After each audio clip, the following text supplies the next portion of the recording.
C'est quoi la formation professionnelle continue? La formation industrielle en particulier? Quel est l'objectif à être formé? Quelles sont les thématiques qui peuvent être assurées par Soafri Consulting? Et comment savoir choisir la bonne formation?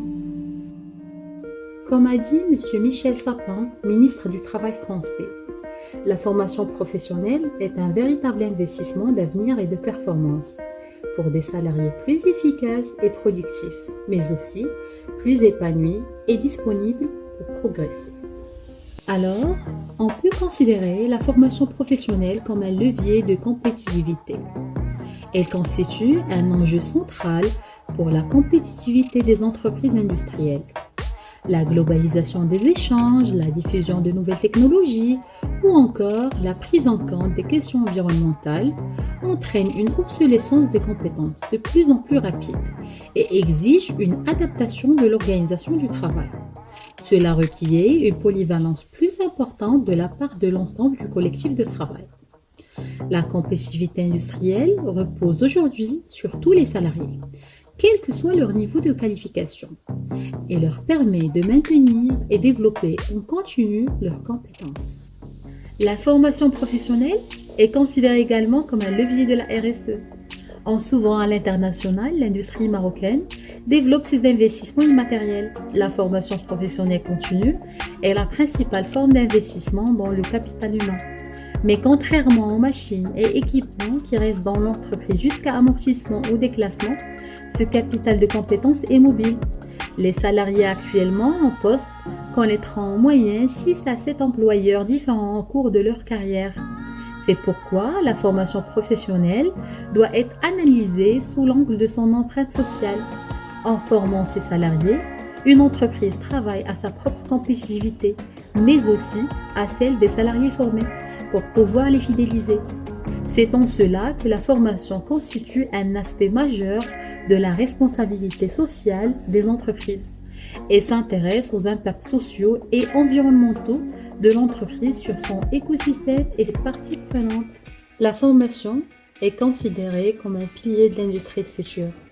Il s'agit d'orienter la stratégie de formation continue pour renforcer les compétences des métiers de demain. Anticiper les métiers de demain, c'est se donner pleinement les moyens de réussir et de rester compétitif. Elle est considérée comme un pas vers l'industrie 4.0. Les transitions numériques figurent au premier plan. Modernisation de l'appareil de production, automatisation, recours aux technologies numériques, robotiques, etc. Elle a accéléré la progression de certains postes et le besoin de compétences spécifiques, de l'ouvrier au manager en passant par l'agent de maîtrise. Vu également comme un défi de la transition énergétique. C'est un autre défi à relever. Optimiser sa consommation, recycler, innover peuvent constituer des sources potentielles de développement. Cette évolution, qui rejoint des aspirations du royaume, s'accompagnera également de nouveaux métiers issus de l'économie verte et du développement durable. Il conviendra de développer les compétences nécessaires pour y parvenir. La formation est également un pilier de promotion et d'attractivité des métiers. Au Maroc, de nombreuses entreprises se plaignent de ne pas trouver de candidats ayant des compétences qu'elles recherchent, alors qu'un nombre dramatiquement élevé de jeunes sortant du système éducatif sans répondre exactement aux besoins du marché. La première raison avancée pour expliquer leurs difficultés de recrutement est que le système éducatif ne forme pas les profils recherchés, notamment pour le savoir-faire technique. Il invoque aussi la faible qualification de la main-d'œuvre et surtout le manque d'attractivité de l'industrie et des formations qui y conduisent. En manque de chaudronniers, de mécaniciens, d'ajusteurs et de personnel maintenance, le contenu de formation n'évolue pas au rythme de la transformation des métiers de l'industrie. Ça sera aussi, demain, un frein considérable à leur perspective d'évolution. Les entreprises manquent de compétences et de qualifications indispensables pour faire face aux mutations économiques et technologiques et à la concurrence de nombreuses régions du monde.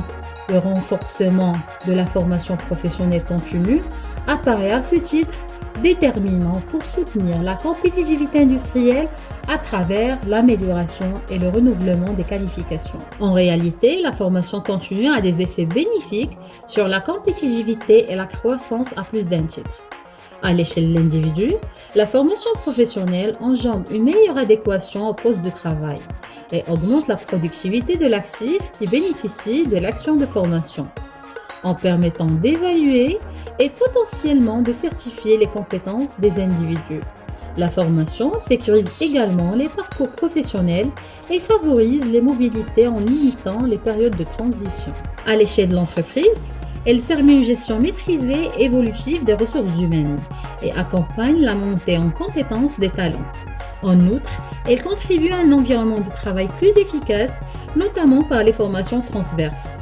Le développement d'une culture de l'apprentissage tout au long de la vie permet aux entreprises d'intégrer les rapides évolutions technologiques et organisationnelles. Enfin, elle leur confère de réels atouts immatériels. À l'échelle du pays, la formation professionnelle est au cœur de la stratégie du développement et de la compétitivité de notre pays. Elle permet de pallier l'accélération de l'obsolescence des compétences qui constitue un défi majeur pour nos sociétés à l'ère de la mondialisation. C'est un enjeu capital dans la concurrence internationale que de disposer d'actifs mobiles et capables de se saisir rapidement de la nouveauté pour en retirer un avantage concurrentiel. La formation sera de plus en plus la clé de la croissance. Il ne faudra pas travailler plus, mais travailler mieux. Et rappelez-vous que nous sommes là pour vous aider à avancer. Restez à l'écoute.